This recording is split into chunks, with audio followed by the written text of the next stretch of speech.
Alhamdulillahilladzi jabbarul qahhar al-azizul ghaffar khaliqul jannati wan nar. Asyhadu an la ilaha illallah wahdahu la syarika lah wa asyhadu anna Muhammadan 'abduhu wa rasuluh. Allahumma shalli wa sallim wa barik ala nabiyyina Muhammadin wa ala alihi wa sahbihi wa man tabi'ahum bi ihsanin ila yaumil qiyamah.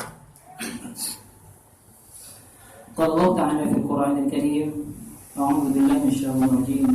Ya ayyuhalladzina amanu taqullaha haqqa tuqatih wa la tamutunna illa wa antum muslimun. Wa qala Rasulullah sallallahu alaihi wasallam, "Man yuridillahu bihi khairan yufaqihuhu fid din." Ikhwatal iman, jamaah salat zuhur rahimakumullah. Alhamdulillah kita kembali bertemu berkat nikmat yang Allah berikan kepada kita. Semoga ibadah salat zuhur kita tadi diterima oleh Allah Subhanahu wa taala. Ikhwatal iman, mari kita lanjutkan kajian hadis Arba'in. Kita sekarang masuk kepada hadis yang kedua. Hadis kedua ini dikenal oleh para ulama, dijelaskan para ulama namanya hadis Jibril. Ya.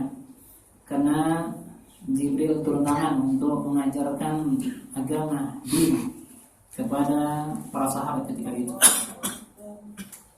Hadisnya yang lengkap ini, hadis yang pertama masih riwayatnya sama, riwayat hadisnya. Hadis ini berasal dari Umar bin Khattab. Hadis yang kedua ini masih bersama Umar bin Khattab. Ya. Dia telah berkata, "Baina nahnu julusun 'inda Rasulillah sallallahu alaihi wasallam." Suatu ketika kami duduk bersama di sisi Rasulullah sallallahu alaihi wasallam, zatanya suatu hari. Ittala 'alaina rajulun syadid bayad thiyab. Syadid sawad asy-sya'r. Jadi suatu ketika kami para sahabat duduk di dekat Rasulullah SAW, tiba-tiba muncul seorang laki-laki yang mengenakan pakaian yang sangat putih bersih, putih. Wah, dan rambutnya sangat hitam sekali, rapi penampilan itu. Terus,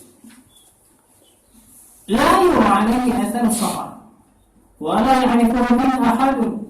Tidak terlihat tanda-tanda dari orang itu bekas seorang musafir, enggak kelihatan tanda-tandanya.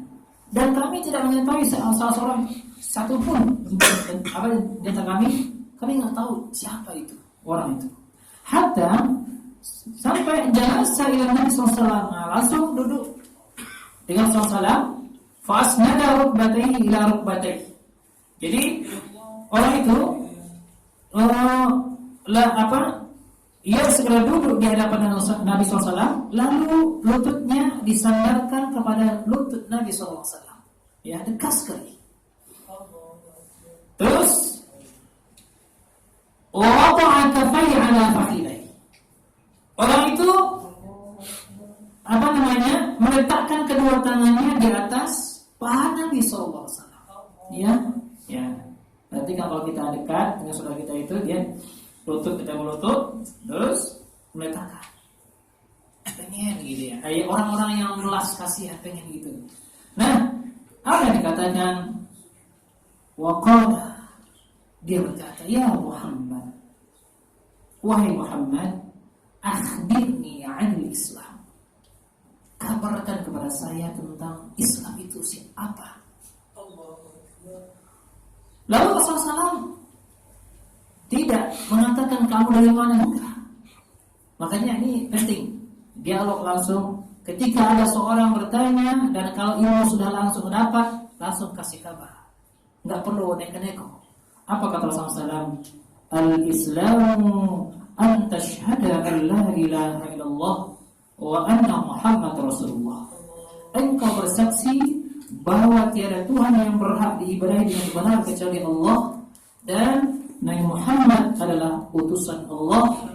Wa tuqimus shalah, engkau mendirikan salat, wa tu'tiyaz zakat, engkau menunaikan zakat. Wa tasuma Ramadan, engkau berpuasa di bulan Ramadan, wa tahujjal baita in istata'a ilaihi sabila, engkau berhaji ke Baitullah jika kamu sanggup untuk melakukan perjalanan itu. Dia berkata langsung, sadaqta, benar engkau. Fa'ajibna, para sahabat ketika itu takjub. Ya, fa'ajibna lahu, takjub para sahabat ke orang itu. Yas'aluhu wa yusaddiqu, dia bertanya, dia juga yang benarkan, kan? Gimana itu ceritanya? Dia yang bertanya, dia juga benar Anda. Apa gimana caranya itu? Nah, luar biasa ini. Lalu melanjutkan pertanyaan berikutnya, dia melanjutkan pertanyaan yang kedua. Fa akhbirni 'anil iman. Muhammad, kabarkan kepada saya tentang iman.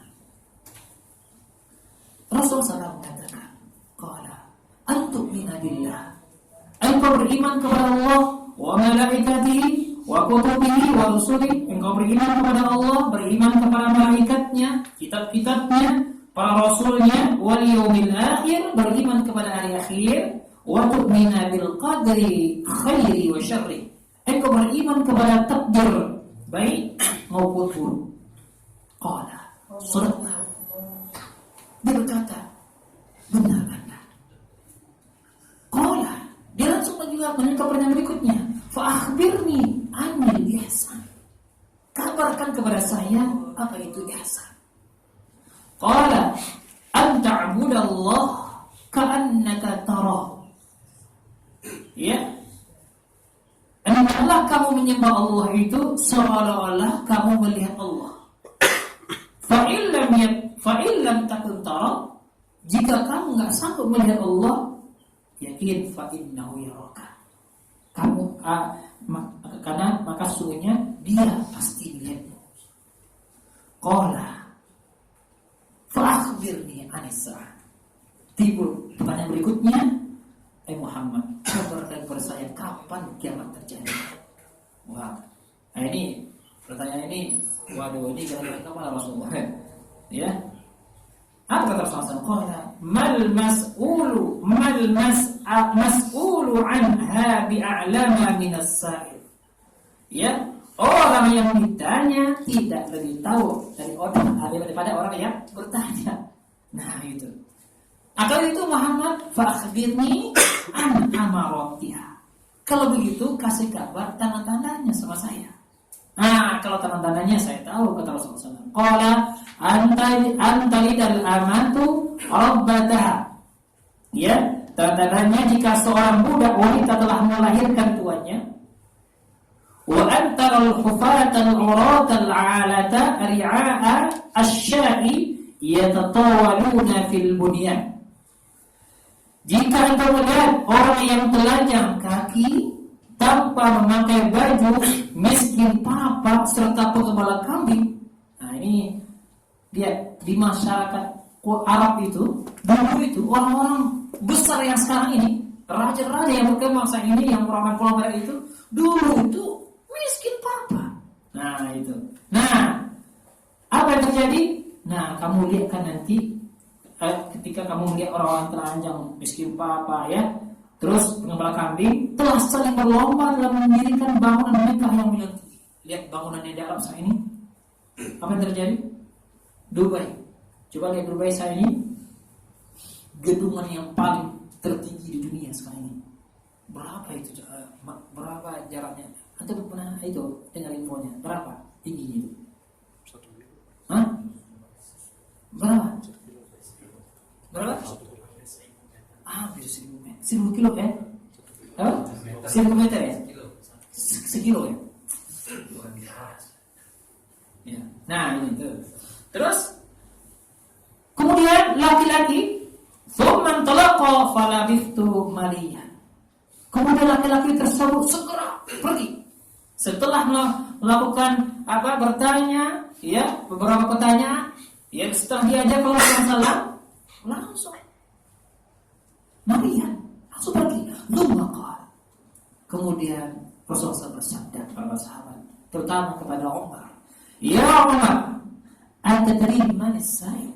Tahukah engkau Muhammad, ya Umar, siapa yang bertanya tadi? Qultu, saya berkata, Allah wa Rasuluhu a'lam. Allah dan Rasulnya lebih tahu tentang itu. Ini tanda tawaduknya para sahabat. Dia nggak mau berani bersama Rasulullah SAW. Qala fa innahu Jibril. Dan dia nggak, para sahabat itu nggak tahu. Ya, yang nggak tahu siapa. Nah, kata Rasulullah SAW, fa innahu Jibril atakum yu'allimukum dinakum. Itulah Jibril yang datang kepadamu yang mengajarkan din untuk kamu, dinmu, mengajarkan agama kepadamu. Hadis ini sahih riwayat Muslim, ya. Banyak riwayat hadis ini, di antaranya hadis ini yang diriwayatkan oleh Imam Muslim, Ahmad, Abu Dawud, At-Tirmizi, An-Nasai, banyak sekali, sampai 16, ya. Nah, ikhwanullah. Hadis ini menurut Al-Qadhi bin Iyad mencakup penjelasan seluruh amal ibadah, baik yang zahir maupun yang batin. Di antaranya ikatan iman, pekerjaan anggota badan, keikhlasan, dan menjaga diri dari perusak-perusak amal. Bahkan ilmu-ilmu syariat semuanya kembali kepada hadis ini dan merupakan cabangnya. Ya, nah ikhwanullah. Maka apa yang kita ambil dari hadis ini? Yang pertama, ikhwatal iman, pentingnya seorang muslim menuntut ilmu. Kewajiban seorang muslim untuk menuntut ilmu. Kenapa? Karena tidak cukup kita mengikrarkan syahadat, ya, tanpa kita mengilmui syahadat itu. Kalau itu ikhwatal iman dianjurkan bagi setiap, ya, dianjurkan bagi setiap para ulama itu untuk mengadakan majelis ilmu yang ditentukan waktunya, setiap sepekan sekali atau 2 bulan sekali, supaya apa? Nggak bosan, ya. Alhamdulillah kita sebulan sekali, supaya nggak bosan. Ya, setiap hari ngaji begini kan bosan juga. Nah, makanya Rasulullah SAW begitu, ada jeda-jedanya. Nah, intinya apa? Hendaklah setiap di mana kaum muslimin tinggal atau bekerja, hendaklah bikin halaqah ilmu. Kenapa? Ikhwatal iman.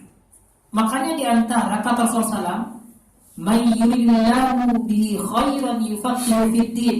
Barang siapa yang dikehendaki oleh Allah untuk menjadi orang yang terbaik, maka Allah pahamkan dia dengan agamanya. Bagaimana orang paham agama kalau nggak diadakan seperti ini? Ya, makanya apa yang kita majelis ilmu adalah majelis yang seharusnya kita segera sering datangi.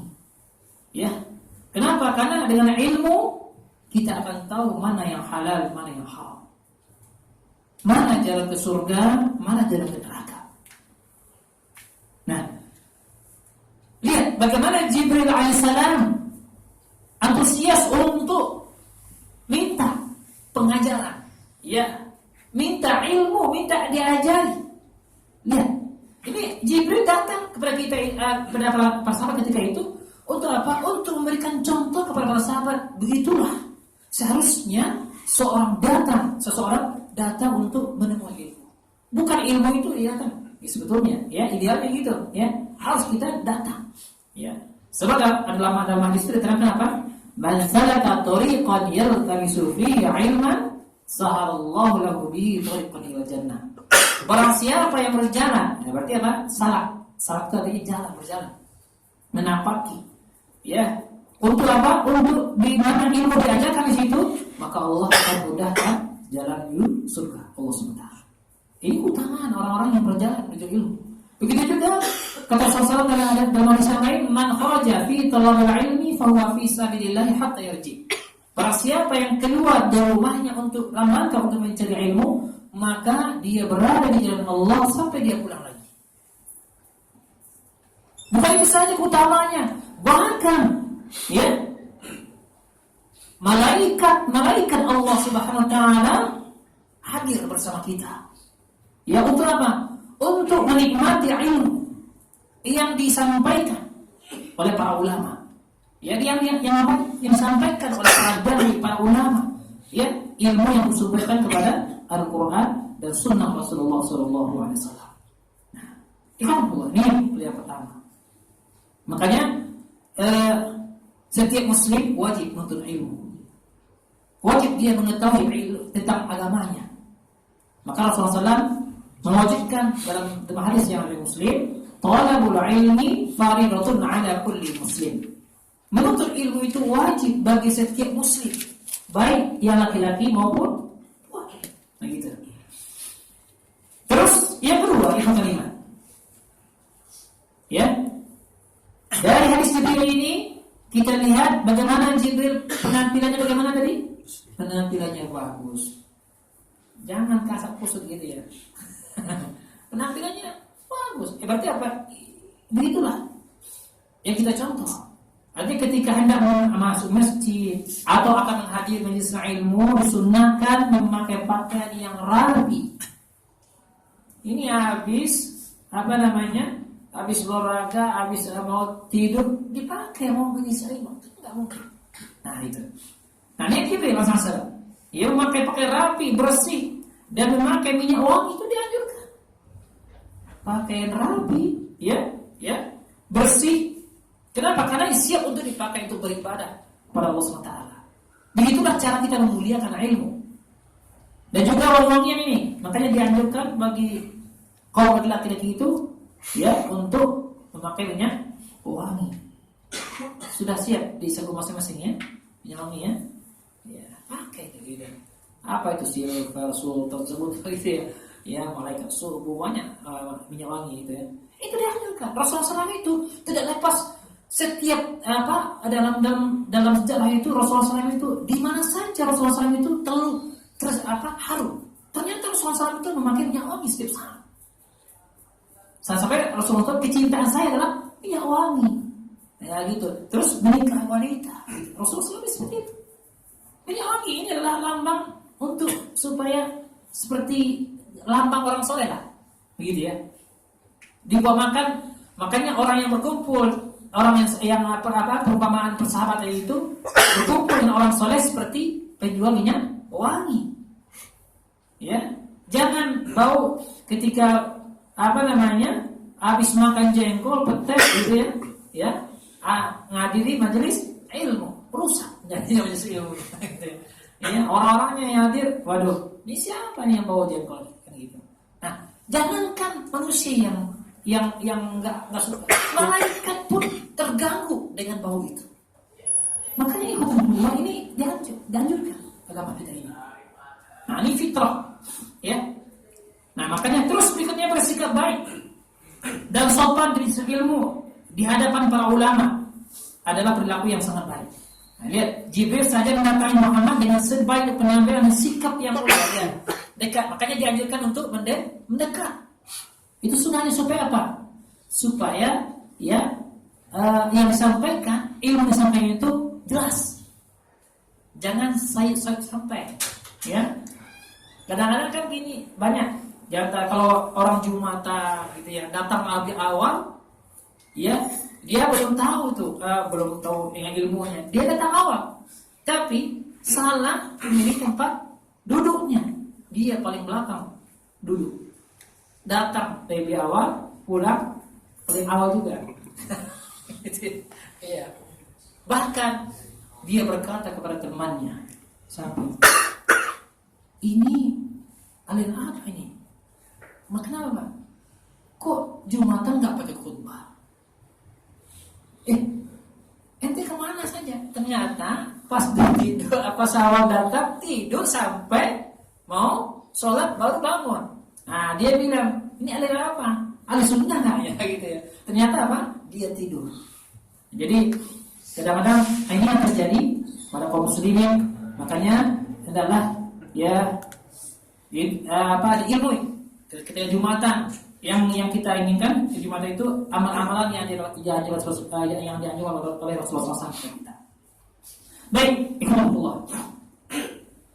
Yang ketiga ikhwatul iman. Nah, baru lihat bagaimana Rasulullah SAW, Jibril AS bertanya tentang pokok permasalahan. Ya, apa itu yang pertama kali ditanyakan oleh Jibril AS adalah al-Islam.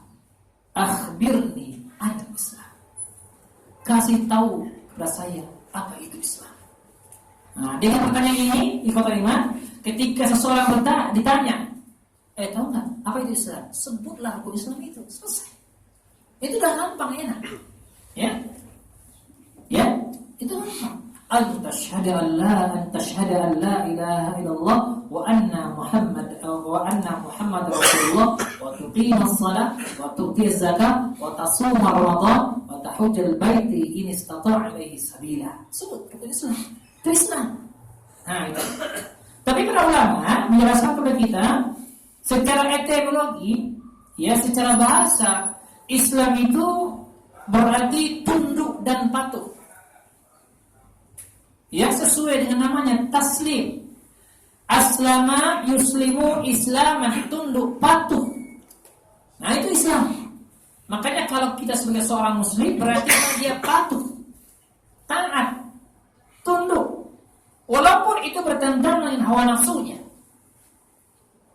Ya, nah, ikutan gua. Nah, para ulama menjelaskan secara global, ya, Islam itu adalah al-istislam lillahi bitauhid. Islam itu patuh dan tunduk kepada Allah dengan cara mentauhidkannya. Itu. Ya. Wal inqiyadu lahu bitta'ah. Tunduk kepadanya dengan mentaat, dengan ketaatan. Ya, ketaatan, dengan amal-amal ketaatan. Wal bara'atu minasyirki wa ahli, dan berlepas diri dari perbuatan syirik dan orang-orang yang berbuat syirik, harus berlepas diri. Lihat Nabi Ibrahim AS berlepas diri dari ayahnya, dia berlepas diri. Kenapa? Karena perbuatan syirik.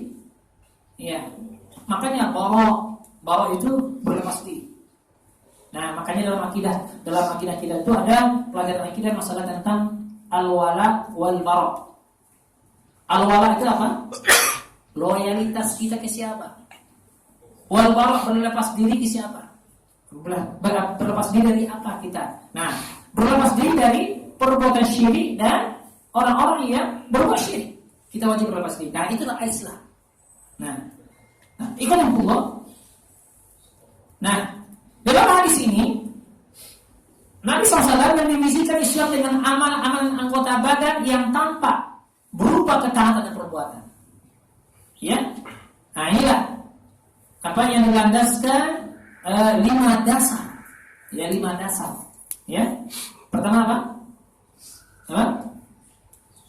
Syahadatain. Ya, syahadat. Mengucapkan 2 kalimat syahadat. Apa pertama? Syarat pertama apa? Asyhadu an la ilaha illallah. Terus kedua, asyhadu anna Muhammadar Rasulullah. Artinya aku bersaksi bahwa tiada Tuhan atau tiada ilah yang berhak untuk disembah. Nah, ini kadang-kadang di pelajaran ya, anak-anak sekolah itu tidak ada Tuhan selain Allah. Ada, katanya. Nah, ada. Kalau bagi orang itu ada. Tapi ucapan artinya itu keliru. Makanya yang benar artinya apa? Tidak ada Tuhan yang berhak diibadahi dengan benar kecuali Allah. Ya, tidak ada Tuhan yang berhak disembah kecuali Allah saja. Yang selain itu batil. Makanya lawan dari hak apa? Batil. Makanya selain Tuhan Allah, ilah dari Allah itu, Tuhan Allah itu semuanya batil. Nah ini yang arti yang makanya diluruskan oleh para ulama. Ya. Terus mengakui wa asyhadu anna Muhammad Rasulullah. Aku bersaksi bahwa Nabi Muhammad adalah utusan Allah. Dari dua syahadat ini, ya, dua kalimat syahadat ini lahirlah. Nah, tadi bisa ada hubungan dengan hadis yang pertama. Karena amalan itu tergantung niatnya. Niatnya karena Allah. Yang kedua, beramal harus sesuai dengan apa yang Rasul ajarkan. Ya, utusan Allah itu siapa? Nabinya, para Rasulnya. Nah, itu ya. Nah, dengan mengucapkan syahadat ada konsekuensi yang seharusnya kita tunaikan. Artinya apa? Ketika kita bersyahadat kepada Allah, berarti kita menyatakan sepenuhnya kepada Allah untuk memasrahkan, untuk menyerahkan ibadah itu kepada Allah semata. Enggak boleh kita beribadah kepada selain Allah. Nah, ini berikutnya, ketika kita bersyahadat kepada Nabi kita Muhammad SAW, itu berindikasi bahwa kita jadikan Muhammad itu sebagai barometer, ya, untuk apa? Amalan-amalan itu. Kenapa? Karena Allah utus Rasul itu sebagai teladan. Laqad kana lakum fi Rasulillahi uswatun hasanah. Itulah Rasulullah SAW, ya, telah datang, telah ada dari Rasulullah itu uswatun hasanah bagi kalian. Nah, berarti apa? Ini syahadat, konsekuensi yang seharusnya kita jalankan. Nah, berikutnya menunaikan salat wajib pada waktunya. Ya, dengan memenuhi syarat, rukun, dan perhatikan adab-adab yang ada atau hal-hal yang wajib dan yang sunnah. Ini penting. Ya, waktunya kita pelihara. Ya, minimal ada azab dari kita. Ya, kalau seandainya saya telat sholat berjamaah, nggak mendapati takbir pertama, saya merasa rugi. Nah, ini itu azab. Anak itu tadi hampir Anak kira masih udah mulai. Alhamdulillah. Tapi alhamdulillah maka pertama alhamdulillah dapat. Alhamdulillah. Anak bersyukur sama Allah Subhanahu wa taala. Suatu ketika anak ketinggalan takbir pertama dan menyesalnya kita. Kenapa? Karena kerugian itu yang waktu itu nggak bisa digantikan lagi. Makanya ikhwatallah jaga. Makanya Allah mengatakan innas salata kanat 'alal mu'minina kitabun mawquta. Sesungguhnya sholat itu telah ditentukan waktunya bagi orang beriman. Makanya sebetulnya orang beriman itu diikat, ya, dengan waktu sholat. Intinya kita berbahagia, ya, 5 waktu itu kita bahagia sebenarnya, ya, tenang. Ketika dipanggil tenang, alhamdulillah telah datang waktu sholat itu saya. Makanya sampai-sampai Rasulullah SAW itu bilang sama Bilal, ya Bilal, arihna bis sholat ya Bilal. Tenangkan, istirahatkan kami dengan sholat wahai Bilal. Artinya apa? Disuruh muazin, ya, disuruh azan, ya, Bilal bin Rabah. Ketika itu, artinya Rasulullah SAW itu menjadikan tempat ketenangan itu berada dalam sholatnya. Nah, sudahkah sholat ini kita lakukan seperti itu? Ya, itu apa yang kata Allah. Nah, lalu kita perhatikan syarat rukunnya, ya, adab, dia yang hal atau hal yang wajib atau yang sunnah, kita perhatikan. Kadang-kadang ada orang yang kadang-kadang keliru, ya, banyak. Ya, mudah-mudahan kita jangan di sini janganlah, ya. Tapi kalau pun keliru, nah kita perbaiki keliru itu. Kita berusaha semaksimal mungkin terus belajar tentang mengilmu tentang sholat. Ya. Kenapa? Karena persoalan sholat ini, ya, sangat besar pengaruhnya dunia dan akhirat kita. Apalagi nanti di akhirat. Kenapa? Karena sholat adalah perkara yang pertama kali yang akan dihisab oleh Allah Subhanahu wa taala nanti di akhirat. Ya. Yang akan diperiksa pertama kali adalah sholat. Pertama di akhirat itu nanti pemimpin dari amal itu sholat. Maka celakalah orang yang menyeremehkan sholat itu. Ya. Nah, itu. Nah, berikutnya menunaikan zakat, ya, puasa bulan Ramadan, haji sekali seumur hidup bagi yang mampu, ya, mempunyai biaya untuk pergi ke tanah suci dan mampu memenuhi kebutuhan keluarga yang ditinggalkan. Nah, berangkat, ya. Masa ini berapa nih? Lama, nunggu aja ya, lama nih. Iya, daftar sekarang. Kalau dia daftar umur 50 tahun, kalau nunggu 20 tahun, 70 tahun itu, ya, daftar aja. Makanya anak jangan saya muda daftar segala. Daftar aja. Kayak nabung gitu biasa. Nah, daftar. Kenapa itu niat kita? Ya, mana tahu Allah takdirkan nanti. Ya, kami besok bisa berangkat. Bagi Allah itu udah gampang. Ya, cuma rencana manusia kan gitu. Wah, tapi kalau Allah takdirkan, gampang. Yang penting niat. Nah, ikutan Allah. Dari hadis ini, begitu juga masalah tentang iman, ya, masalah iman,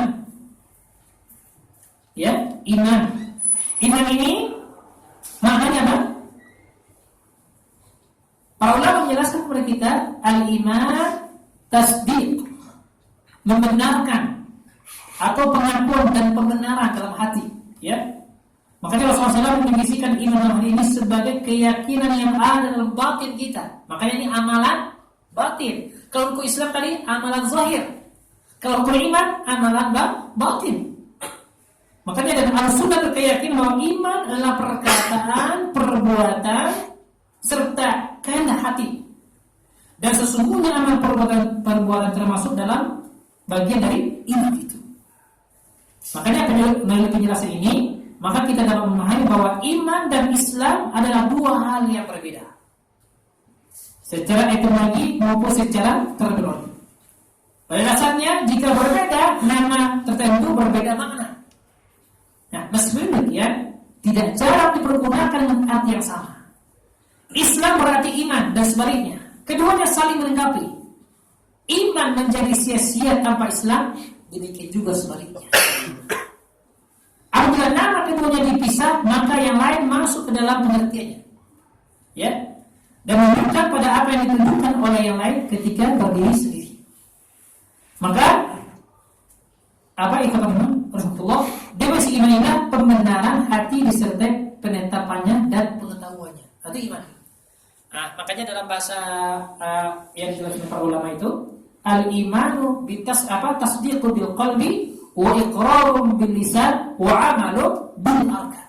Membenarkan dalam hati, mengucapkan dengan lisan kita, dan membuktikan dengan anggota badan kita. Itu iman.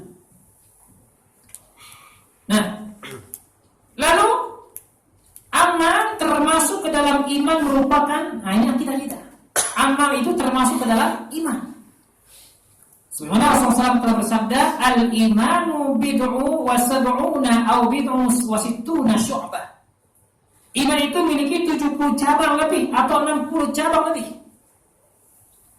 Fa'afdaluha qawlu la ilaha illallah. Dan maka yang paling utama iman yang itu yang paling utama apa?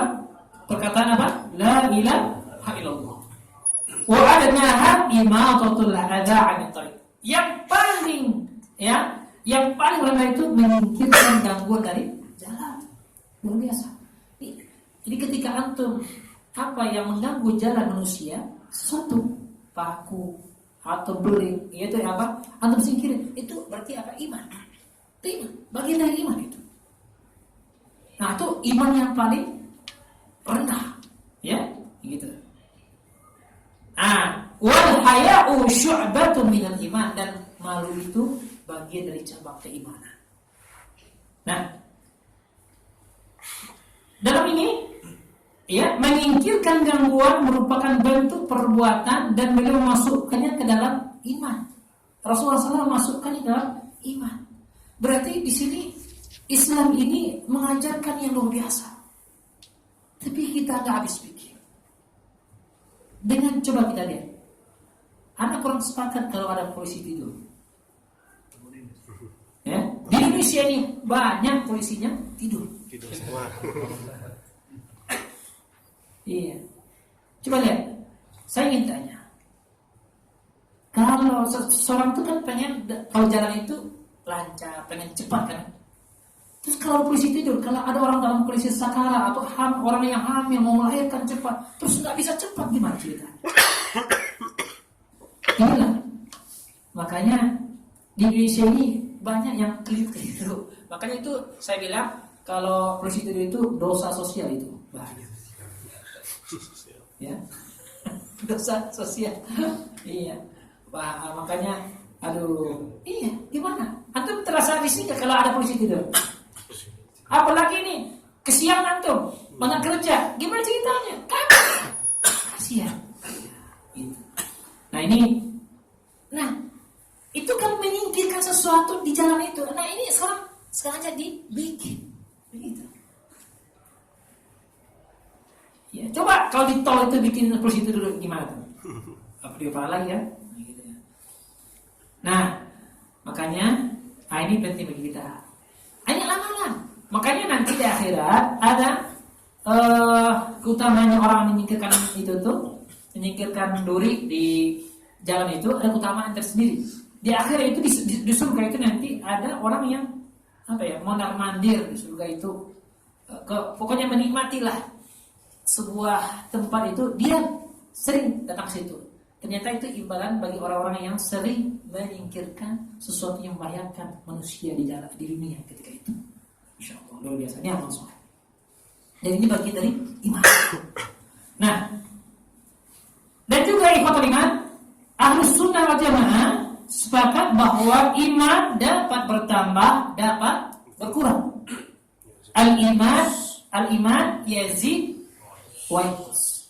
Yazid bi-tha'ah wa yanqus bil ma'siyah. Kapan bertambah iman itu? Ketika orang melaksanakan ketaatan. Kapan terjadi berkurang iman itu? Ketika orang melakukan maksiat kepada Allah Subhanahu wa taala. Nah, makanya Ibnu Battal berkata bahwa apabila dikatakan bahwa iman secara bahasa adalah pembenaran, maka jawabannya adalah sesungguhnya pembenaran akan sempurna dengan berbagai ketaatan seluruhnya. Ya, tidaklah seorang mukmin bertambah amal kebaikannya, melainkan imannya pun akan menjadi lebih sempurna lagi, lebih bertambah lagi. Dengan pernyataan ini, pembenaran akan sempurna dengan ketaatan, maka iman akan bertambah. Nah, dan dengan berkurangnya pernyataan tersebut, ya, maka iman pun akan berkurang. Kapanpun amal kebaikan berkurang, maka berkurang pun kesempurnaan iman kita. Nah, makanya tidak seperti pendapat-pendapat yang lain. Ini pendapat yang tengah ya, pendapat yang insya Allah benar. Ya, iman bertambah dan iman berkurang. Bertambah ketika seorang melaksanakan ketaatan. Ya, antum baca Quran bertambah. Lihat Allah mengatakan apa? Dalam surah Al-Anfal. Innal mu'minina alladzina idza dzukira Allahu wajilat qulubuhum wa idza tuliyat 'alaihim ayatuhu zadatuhum imana. Sesungguhnya orang beriman itu, kata Allah SWT, ialah orang yang apabila disebut nama Allah, hatinya gemetar, hatinya takut. Dan apabila dibacakan ayat-ayat Allah kepada dia bertambah imannya, yakin. Ya, ini kita akan kemarin dikejutkan suatu ayat dalam Al-Quran. Itu baru satu ayat, seolah-olah itu baru turun ayat itu. Ya, kaget tuh orang muslim. Ya, akhirnya apa? Dia buka Quran, dia lihat, oh iya. Nah, inilah kekeliruan kita. Padahal setiap hari kita baca Quran, bertemu tuh ayat itu, bertemu. Tapi, nah, kekurangannya apa? Afala yatadabbaruna al-Quran. Mereka tidak mentadabburkan Al-Quran. Makanya coba kita baca Quran, baca artinya, tadabbur, berhenti sejenak. Pahami ayat itu. Dan ayat itu akan muncul nanti di permukaan. Makanya semakin yakin ketika seorang yang beriman membaca Al-Quran, semakin bertambah imannya. Ternyata Allah menuntun kita. Masalah pemimpi saja Allah tuntun kita.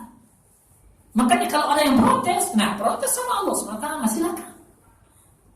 Makanya orang yang memprotes ayat itu, meskipun terbalikan, itu dikategorikan Allah SWT dalam ayat surat An-Nisa ayat 130 berapa itu? Itu dikategorikan orang munafik. Nauzubillah min dzalik. Ini yang takut nih. Kita baca kayak ya. Ayat 138. Basyiril munafiqina bi anna lahum 'adaban alima. Kasih kabar kepada orang munafik, mereka akan mendapatkan azab yang pedih. Siapa orang munafik itu? Alladzina yattakhiduna al-kafirina awliya'a min dunil mu'minin. Tuh, yaitu orang yang menjadikan orang kafir sebagai pemimpin mereka. Aulia. Aulia ini yang paling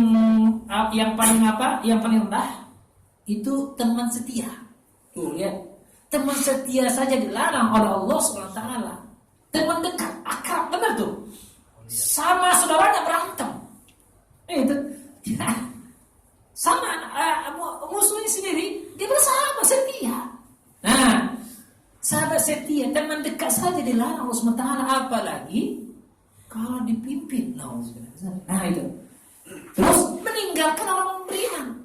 Masih banyak orang beriman sujud sama Allah SWT. Apa kata Allah SWT? Ayabtaguna 'indahumul 'izzata fa innal 'izzata lillahi jami'an. Ya.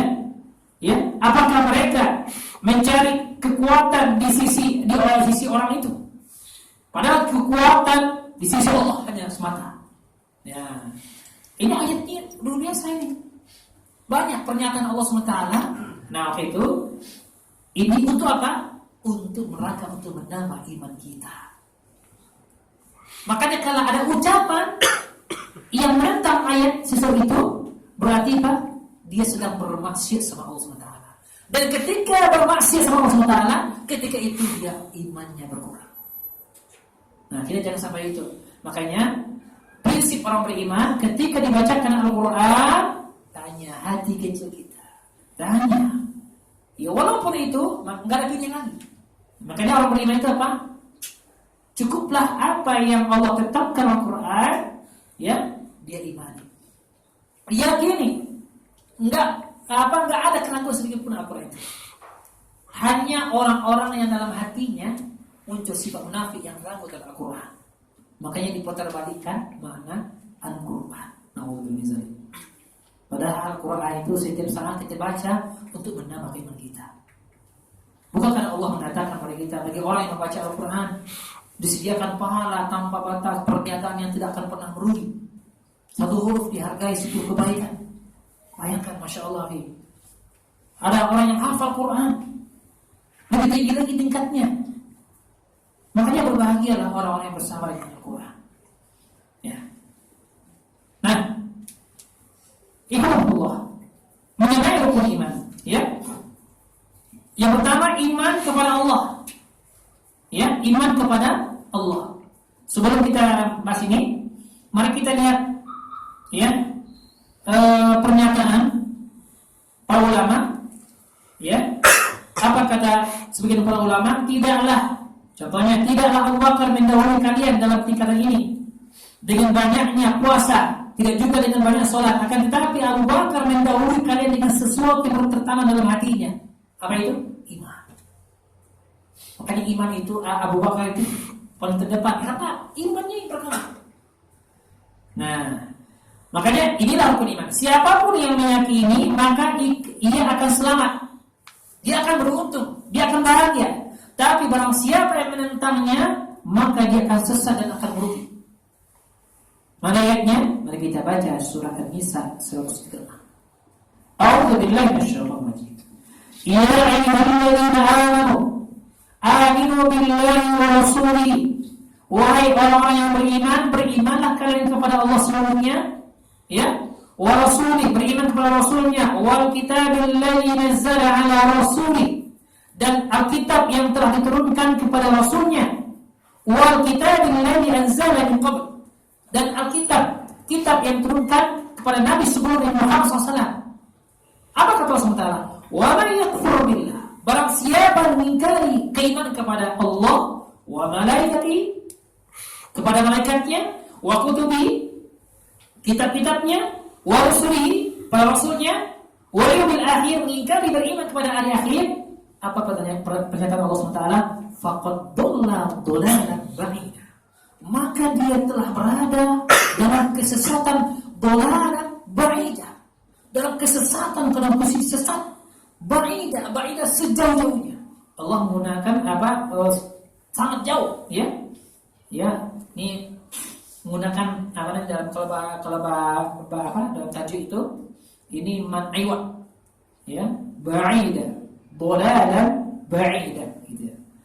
Nah, dengan ini Ahlussunnah berkeyakinan bahwa iman itu bertambah dan berkurang. Seperti dalam surah Al-Kahfi, innahum fisyatun amanu bi rabbihim wa zidnahum huda. Sesungguhnya mereka adalah pemuda yang beriman kepada Rabb mereka dan kami tambahkan petunjuk kepada mereka. Artinya, di sini pernyataan Allah SWT, iman itu bertambah dan berkurang. Nah, mari kita lihat. Yang pertama, iman kepada Allah. Iman kepada Allah, ikhwatal iman, ini mencakup 4 hal yang wajib kita imani. Yang pertama, iman tentang adanya Allah Taala. Hal ini diyakini oleh hampir setiap makhluk, ya, bahwa keberadaan alam semesta ini tentu ada yang diciptakan oleh Allah. Coba antum tanya, kita baca Al-Quran, surah Al-Mu'minun, surah surah Al-Hajj, surah Al-Luqman, ya, pernyataan ketika ditanya, ya, siapa yang menciptakan langit dan bumi, mereka mengatakan sayaqul Allah. Mereka mengatakan Allah. Ya. Karena tidak mungkin seluruh alam semesta ini di sini terjadi dengan sendirinya. Dia meyakini yang menciptakan Allah. Berarti apa? Ini iman tentang adanya Allah. Yang kedua, iman tentang rububiyah Allah. Artinya apa? Hanya Allah saja yang menciptakan. Hanya Allah saja yang memiliki langit dan bumi dan seluruh alam semesta berikut isinya. Ini namanya rububiyah. Ya. Juga diyakini bahwa hanya Allah yang memberikan rezeki, mengatur alam semesta, menghidupkan, mematikan dan lain sebagainya. Itu namanya rububiyah. Yang mengatur, yang mentakar rezeki kita itu siapa? Allah. Yang menyempitkan dan melapangkan rezeki siapa? Allah. Yang menghidupkan kita dan mematikan kita siapa? Allah. Itu namanya rububiyah. Nah, kita iman itu. Yang ketiga, iman tentang uluhiyah Allah. Nah, inilah pembeda kita dengan agama-agama yang lain di dunia ini. Pembeda kita, yaitu mengesahkan Allah melalui segala perbuatan hamba. Yang dengan perbuatan itu mereka dapat mendekatkan diri kepada Allah. Ya, nah seperti itu. Ya. Dan apabila hal itu disyaratkan oleh Allah SWT. Artinya apa? Uluhiyah, menyembah, mengabdi, berdoa. Nah, seperti apa? Berdoa, khauf, roja. Khauf itu takut kepada Allah saja. Enggak boleh takut pada selain Allah SWT. Roja, berharap, cinta, ya. Dan apa lagi? Bernazar, istighatsah. Hanya sama Allah. Semuanya sama Allah SWT. Bernazar, berkorban, ya, di Allah SWT. Nah, ini semua ibadah ini dan lainnya harus dilakukan hanya kepada Allah, semata-mata ikhlas karenanya. Enggak boleh kepada yang lain. Antum nyembelih kerbau, antum persembahkan kepada Nyi Kidul, rugi itu. Rugi. Lebih baik antum makan sendiri. Kan ya? Ngapain udah sembelih capek-capek diantarin ke di pantai laut selatan sana. Jauh benar. Sini aja banyak kelaparan. Asal-asal beli. Anak itulah. Kenapa? Karena keyakinan tadi. Masih apa? Uluhiyahnya enggak tepat. Uluhiyahnya enggak sempurna. Nah, inilah kepada kita. Makanya tauhid ini merupakan inti dakwah Rasul. Makanya para nabi Rasul mengajak umatnya untuk menyembah Allah semata. Disampaikan dalam surah Al-Anbiya, Allah mengatakan, "Wa ma arsalna min qablika min rasulin illa nuhi ilaihi annahu la ilaha illa ana fa'budun." Dan kami tidak mengutus seorang rasul pun sebelum engkau Muhammad, melainkan kami wahyukan kepadanya bahwa tidak ada ilah yang berhak diibadahi dengan benar kecuali aku. Maka sembahlah, beribadahlah kepada aku.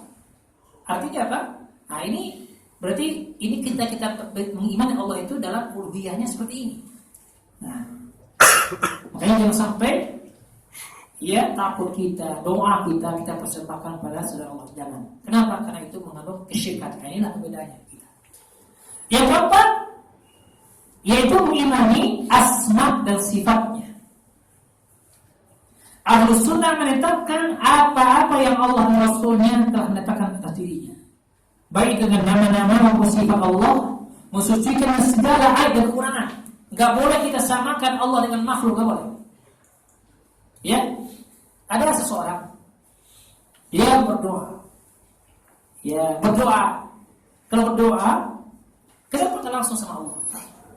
Nah, ada seseorang mengatakan berdoa itu seperti seseorang kalau bertemu dengan presiden, tentu dia akan bertemu ajudan dulu. Sebelum dia bertemu dengan Pak Presiden, harus bertemu dulu siapa? Asisten ajudannya. Nah, gitu. Nah, begitulah dengan Allah. Nah, berarti apa? Orang itu sudah menyamakan Allah dengan Pak Presiden. Nah, apa kata Allah SWT? Laisa kamitslihi syai'. Jangan yang keserupakan Allah dengan sesuatu makhluk. Enggak boleh. Walam yakul lahu kufuwan. Itu ikrar kita. Nah, ini berarti apa? Orang itu berarti sudah menyamakan Allah dengan makhluknya. Nah, ini tauhid kita. Dan apa? Nama-nama Allah sempurna, tidak ada yang kurang. Ya, sifat Allah itu ya, tidak ada yang kurang. Ya? Allah punya tangan, jangan diserupakan dengan tangannya makhluk. Ya, nggak boleh. Punya tangan seperti apa? Ya, boleh. Apa kita pasrahkan makna hakikinya kepada Allah Subhanahu wa taala. Kita yang ada apa di situ? Mengimani. Kita mengimani saja. Meyakini Allah punya sifat seperti itu, ya udah yakini. Bagaimana caranya seperti apa? Nah, itulah yang dijelaskan para ulama. Kalau orang bertanya masalah itu termasuk kategori dalam kata Imam Malik itu namanya mubtadi'. Itu namanya pelaku bidah seperti itu. Orang nanya hakikatnya itu atau pelaku bidah seperti itu. Iya, bagaimana zatnya seperti apa? Ya udah. Makanya Allah Rasul mengatakan tafakkaru fi khalqillah wa la tafakkaru fi dzatillah. Pikirkan ya ciptaan Allah, jangan kau pikirkan bagaimana zatnya Allah itu kamu. Enggak bakal nyampe. Nabi Musa saja nyampe. Tersungkur, takut. Cuma Nabi Musa minta apa? Perlihatkan wajahmu ya Allah. Musa, kamu berani benar. Itu ya. Akhirnya apa? Musa tatap tuh gunung, bukit itu. Kalau masih utuh, bisa. Tapi coba kamu tatap aja dulu. Akhirnya apa? Hancur lebur, jadi berkeping-keping seperti debu, pingsan tuh Nabi Musa. Kalau di dalam surah Al-A'raf, pingsan. Tak sadar. Pingsan yang Musa. Akhirnya dia bertobat, ya Allah. Sana. Kapan kita di sana Allah SWT? Nanti di akhir-akhir. Seperti apa kita melihat Allah SWT? Seperti kata Rasulullah SAW, seperti kita melihat bulan purnama tanpa awan. Ya, terang seperti itu. Dengan mata kepala kita nanti di akhir. Nanti di surga. Ya, di jalan Allah SWT. Nah, spesifik dulu. Ada yang perlu diskusikan? Ya, silakan. Ya. Berkenaan dengan rukun Islam tadi. Ya. Sholat itu yang tadi disebutkan apakah hanya termasuk sholat yang wajib aja yang termasuk dalam rukun Islam tadi? Oh iya. Sholat. Benar. Itu yang wajib, yang fardu. Nanti ada keterangannya jadi fardu. Nanti hadis yang berikutnya nanti kita bahas nanti. Itu secara global itu yang fardu, yang wajib. Sholat yang 5 waktu itu. Nah, itu makna sih. Ya, jadi bukan sholat yang lain. Nanti kalau sholat lain itu kan nggak wajib. Ini yang wajib, yang subuh, zuhur, asar ketika Rasulullah SAW diperintahkan untuk menyebut berita sholat ketika Isra dan Mi'raj. Nah, itulah sholat yang diwajibkan itu. Nah, itu. Puasa yang mana? Puasa Ramadan. Dijelaskan. Ya. Ada lagi? Assalamualaikum Pak Ustaz. Ini kan saya lagi kuliah lagi nih Pak Ustaz. Kuliah, alhamdulillah. Kita ada ujian Pak Ustaz yang itu waktunya panjang Pak. Dari jam 5 sore sampai jam 8 malam ujiannya itu. Nah, Jam 5 sore sampai jam 8 sampai jam malam. 8 malam. Melewati Ada dua sholat. Iya, ada waktu maghrib yang ketempatan Pak Ustaz. Nah, kita tahu bahwa kalau misalnya kita keluar untuk sholat maghrib, ini nggak kelar nih kita ujian dalam jangka waktu 3 jam itu ya, karena memang soalnya sangat padat gitu jawabannya. apa boleh Pak Ustadz kita dapat keringanan agar nanti masjidnya dikodok ke Isya? Seperti itu Pak Ustadz. Atau bagaimana solusinya yang baik Pak Ustadz? Gimana? Gimana? Iya, ujian apa tuh? Jadi namanya teknik pembuatan akta Pak Ustadz. Jadi kita suruh buat akta itu selama 3 jam full. Nah, itu masalah. Ada ujian antum. Itu ujian. Antum lagi ini diuji. Ya. Itu lagi ujian. Ya begitu. Nah, ya makanya ujian beriman itu terikat dengan waktu sholat. Kalau masalah-masalah, ya, kalau lihat para sahabat saja minta dispensasi untuk apa waktu sholat. Hanya ada waktu yang diperpanjang waktunya. Isya, ya sampai malam. Kata Rasulullah SAW, kalau tidak memberatkan umatku, maka aku perintahkan sholat Isya dilakukan di yang pertengahan malam. Ya sekitar jam 12 malam gitu seperti itu ya. Nah gitu.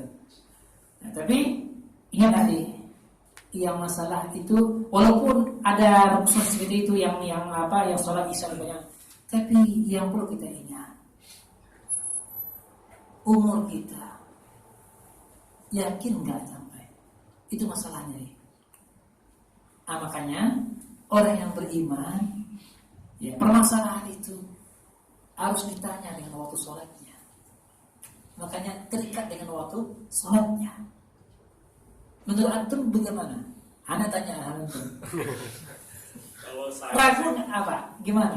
Kalau saya sih kemarin saya bablasin aja Pak Ustadz. Jadi saya kode di Isyanya, saya Isya dulu baru maghrib nantinya. Tapi memang ada yang mengganjal sih Pak Ustadz. Soalnya ini kan kita suruh milih antara persoalan dunia sama akhirat. Nah, makanya itu masalahnya.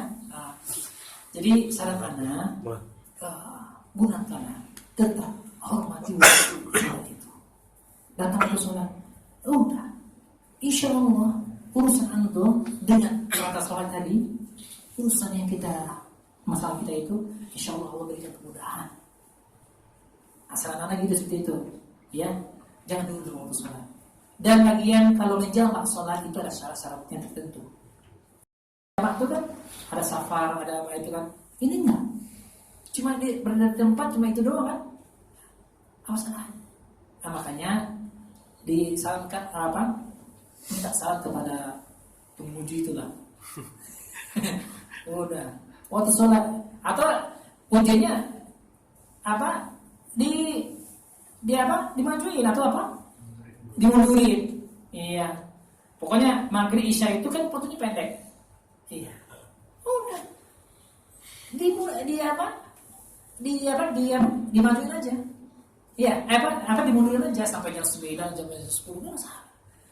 Insyaallah. Nah, makanya kalau ada yang mengancam hati itu enggak tenang, nah situlah iman berbicara. Makanya ada pesan kepada antum semua, kalau ada perjalanan kemana, yang terpikir pertama kali apa? Di mana saya sholat? Bagaimana saya sholat? Itu. Makanya anak walaupun pulang kampung di mana saya sholat nanti? Bagaimana? Ini jam berapa sekarang ini? Nah, begitu caranya. Kenapa? Karena orang beriman itu hidupnya terikat dengan waktu-waktu sholat. Itulah waktu emas bagi kita. Sholat tepat pada waktunya itu termasuk menjadi orang yang aman pertama, amal yang paling dicintai SWT. Masya Allah. Nah itu. Apakah rela kita korbankan dengan masalah sedikit saja? Dengan urusan dunia itu. Iya. Jadi kalau antum hati sudah berkata nggak tentram, itu menandakan itu berarti nggak benar nih. Ini itu. Insya Allah hati itu nggak pernah selalu lurus. Hati kecil. Ya, namanya kita belajar hati. Hati itu akan berbicara. Makanya sesuatu yang tidak tenang, itu dosa itu. Berarti kita sudah melanggar aturan. Kapan kita tenang? Ketika sudah melaksanakan ketaatan. Gitu ya, insya Allah. Itu saran anak gitu seperti itu. Jadi kalau antum sudah ada tenang tadi, itulah jawabannya gitu. Insya Allah. Oke ya, silakan cukup ya, cukup. Assalamualaikum. Assalamualaikum. Saya mau nanya keutamaan saf pertama sholat berjamaah. Masya Allah. Rasulullah SAW telah bersabda dalam hadis yang Tirmizi hadis yang lain, Innallaha wa malaikatahu yusholluna 'alas safil awwal. Sesungguhnya Allah dan para malaikat berselawat kepada saf yang pertama. Saf pertama yang tadi, saf pertama. Sanik ikhwatal iman, ya, di Indonesia ini paling gampang untuk mendapatkan saf pertama. Nah, coba antum pergi Masjid Nabawi, Masjidil Haram, sulit. Orang datang awal 2 jam sebelum waktu sholat atau 1 jam waktu sholat sudah datang untuk mendapatkan saf pertama. Utamanya. Tapi heran, dia udah haji atau umroh sana 2 hari latihan, nyampe ke Indonesia nggak ngomong ke masjid. Masalah lagi itu, hilang safnya. Nah, kan itu. Bahkan kembali lagi di belakang safnya, di belakang, paling belakang ngambil saf. Itulah akhi, nggak istiqomah untuk beramal. Makanya Rasulullah menuntut kepada kita. Makanya kalau seandainya ada undian, ya, yang bisa diundi itu orang yang melakukan saf pertama. Ya, kalau tahu untuk keutamaan saf pertama, pasti mereka akan melakukan undian. Itu saking dasarnya. Kenapa? Allah ada para malaikat berselawat. Terus saf yang pertama, saf yang paling utama lagi yang tidak lagi di mana? Sebelah kanan. Bayangkan. Wah, masya Allah. Ini kalau di sebelah kanan itu lebih utama. Bagaimana kalau seandainya saya nggak dapat? Ya, rugi lah tuh. Kenapa? Telah datang gitu. Tapi apa? Itulah keutamaan tersebut. Nah, ini yang dijaga. Nah, terus yang penting bagi kita untuk supaya menyatukan takliful qulub, menyatukan hati-hati kita supaya kita tetap bersaudara. Saf itu diperbaiki. Cara saf, kadang-kadang masih jarang saf itu. Ya, nempel nempel kaki kita lurus ke depan gitu. Kalau makanya jangan bikin saf itu kita berdiri itu seperti upacara. Nggak boleh. Ada upacara gini. Kemana? Satu ke sana gitu ya. Yang mana itu apa? Menghadap kiblat semuanya lurus ke depan. Akhirnya bisa rapat, ya. Jangan terlalu gede juga. Seukuran kita. Nah, terus nanti rapat, ketemu bau, turun ketemu gitu. Itu Rasulullah SAW mengatakan seperti itu. Supaya apa? Hati-hati kalian akan bersatu. Makanya kenapa hati kalian berpecah belah? Karena safnya masalahnya. Nah, makanya ikhwanullah, persoalan saf Rasulullah SAW sampai Rasulullah SAW itu detail untuk membicarakan. Kita berdua solihin diterapkan seperti itu. Insyaallah. Itu ya. Baik, sampai sini dulu kita. Semoga apa yang kita sampaikan sesuai dengan Al-Quran dan Sunnah dan bisa kita imani, bisa kita amalkan. Semoga Allah SWT tetap memberikan kepada kita istiqomah untuk mentaatinya. Amin. Ya Rabbal Alamin. Akhirnya, mari kita akhiri pertemuan kita dengan kafaratul majlis. Subhanakallahumma wa bihamdika asyhadu an la ilaha illa anta astaghfiruka wa atubu ilaik. Assalamualaikum warahmatullahi wabarakatuh.